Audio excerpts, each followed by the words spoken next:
How to create QQ account. Hello everyone, this is Sabrina here to help you today. So without any further ado, let's get right into the video. First, go to your Play Store and then search for QQ. Now install it.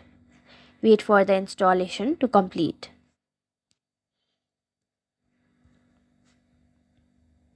After the application is installed, simply launch the application. Wait for the download to complete. Now in order to create an account, simply keep on tapping on this, and now the process is very simple. All you have to do is simply add your phone number and then accept the terms and condition, and then tap on this blue icon, okay, and then you will be done. Your account will be created. So that's it. Thank you for watching this video. Make sure to like, share and subscribe to our YouTube channel. If you got any questions, comment them down and I'll get you in the next one.